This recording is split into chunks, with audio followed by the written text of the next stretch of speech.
ETF index mutual funds నేర్చుకుని stock మార్కెట్లో రాణించాలనుకుంటున్నారా? వెంటనే ఈ నెంబర్కి కాల్ చేయండి.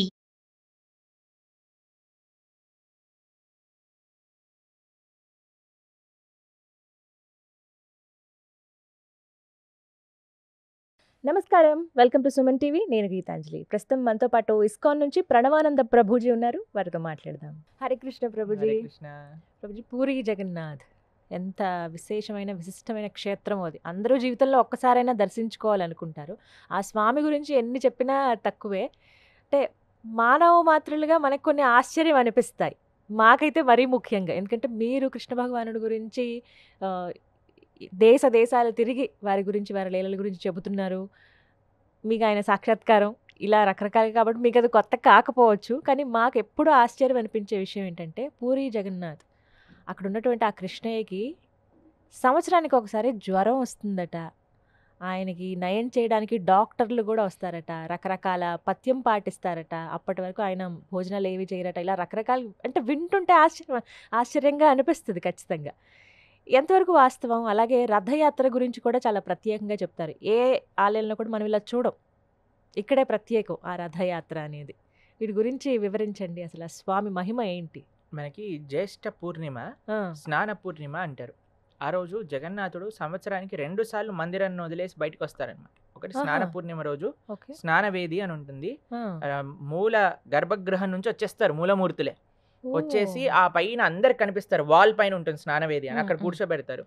కూర్చోబెట్టి అక్కడ ఉండే ఆ పూజారులు పెద్ద పెద్ద కలశములలో నీళ్లు తీసుకొచ్చి జగన్నాథుడికి అభిషేకం చేస్తారనమాట.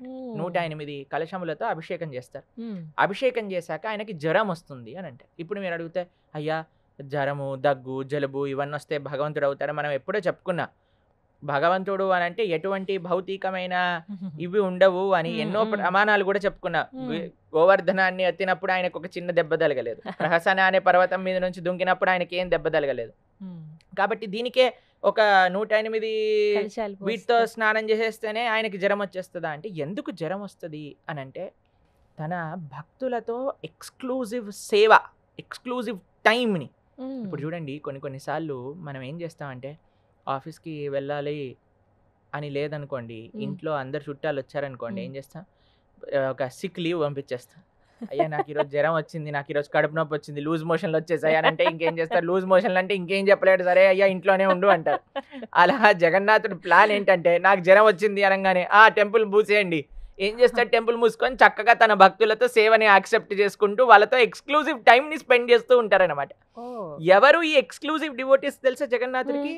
శబర జాతికి, ఒక ట్రైబల్ ఫ్యామిలీకి చెందిన భక్తులు అప్పుడు అక్కడ సేవ చేస్తారనమాట జగన్నాథుడికి ఈ 15 రోజులు కూడా. వాళ్ళని దైతపతులు అని అంటారు. బ్రాహ్మణులు ఎవ్వరు కూడా ఆలయంలోకి వెళ్ళరు ఈ 15 రోజులు. ఉత్తి శబర జాతికి చెందిన వాళ్ళు మాత్రమే వెళ్తారనమాట.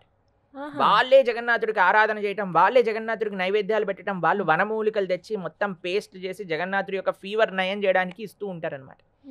భగవంతుడు అందరికీ సరి సమానము, నాకందరూ గొప్పనే, నాకందరూ కావాలి, నాకు అన్నిటికంటే ముఖ్యం ఈ హరిజనులు అని అంటారు చూడండి. వాళ్ళకి ప్రాధాన్యత ఇవ్వడానికి మొత్తం అందరినీ బంద్ చేసేయండి, క్లోజ్ చేసేయండి, గుడి డోర్స్ క్లోజ్ చేసేయండి, నేను ఉత్తి వీళ్ళతోటే ఎక్స్క్లూజివ్ టైం గడుపుతాను అని చెప్పే అంత ప్రేమ కలిగిన వాడు జగన్నాథుడు అనమాట. ఆదివాసీల పట్ల భగవంతుడికి ఉండే ప్రేమ చూపించే ఒక లీల ఈ జ్వరం వచ్చే లీల. జగన్నాథుడికి జ్వరం వస్తుందా? ఒక డాక్టర్కి చాలా ప్రశ్న. మన ముంబైలో ఉంటారనమాట. ఆయన వెళ్తే ఒక జగన్నాథపురి పూజారి ముందు ఇలా అంటే ఆయనకు చాలా కోపం వచ్చిందనమాట. ఆయన వెంటనే పట్టుకొని లోపలికి తీసుకెళ్ళిపోయాడు. నీ దగ్గర థర్మామీటర్ ఉందా అంటే ఉందండి. జగన్నాథుడికి పెట్టు అనగానే ఆ థర్మామీటర్ ఇలా రీడింగ్ పైకి పట్ అని పేలిపోయింది థర్మామీటర్. అప్పుడు వెంటనే ఆ డాక్టర్ గారు జగన్నాథుడి పాదాల పైన పడ్డారనమాట. అయ్యా క్షమించండి, మిమ్మల్ని ప్రశ్నించాను అని, టెస్ట్ చేశాను. కాబట్టి ఎందుకు భగవంతుడు ఆ లీల చేస్తాడు అని అంటే, తన భక్తులతో ఎక్స్క్లూజివ్ టైంని స్పెండ్ చేయడానికి. ఆ సమయంలో ఘన పదార్థాలు అలాంటివి ఏం తీసుకోరట. విచిత్రమైన సాంప్రదాయాలు ఉంటాయి. ఆ ఆదివాసీ దైతపతులు ఎవరైతే ఉంటారో వాళ్ళకి వనమూలికలతో ఆయనకి నైవేద్యాలు తయారు చేస్తూ ఉంటారనమాట.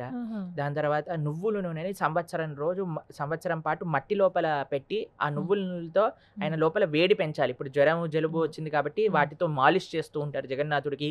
వాళ్ళు కూడా ప్లేట్లు తీసుకెళ్లి జగన్నాథుడి ముందు కూర్చొని తింటారనమాట. జగన్నాథుడికి నైవేద్యం పెట్టి వీళ్ళు కూడా స్వీకరిస్తూ ఉంటారు. అంటే అంత ఫ్రెండ్షిప్ అన్నమాట భగవంతుడితో వాళ్ళతో పాటు. ఉంటారు. అంత ఇంటిమేట్ రిలేషన్షిప్ వాళ్ళకి భగవంతుడితో ఉంది. కాబట్టి అట్లా 15 రోజులు వాళ్ళ సేవలు తీసుకున్నాక ఇంకా భగవంతుడికి ఆ పట్టదనమాట. అయ్యో నేను ఇన్ని రోజులు అందరికీ దర్శనం ఇవ్వలేదే, వాళ్ళని చూడాలి అనే ఆతృతతో జగన్నాథుడే గుడి వదిలేసి బయటకు వచ్చేస్తాడు రథయాత్ర రూపంలో. మీరు చూసారనుకోండి, ఏదైనా ఆలయంలో ఉత్సవమూర్తులు బయటకు వస్తాయి కానీ మూలమూర్తులు రావు. ఈ జగన్నాథుడు బలభద్రుడు మూలమూర్తులే బయటకు వచ్చేస్తారు. బయటకు వచ్చేసే రథయాత్రలో గుండీచా అని అంటే ఇంద్రదుమ్న మహారాజు గారి యొక్క భార్య ఎవరైతే జగన్నాథుడి యొక్క సంస్థాపన చేశారో వాళ్ళ మందిరానికి మౌసి అని అంటారనమాట. అక్కడికి వెళ్ళి ఆయన కొన్ని రోజులు ఉండి అక్కడ నుంచి మళ్ళీ తిరిగి వస్తారు.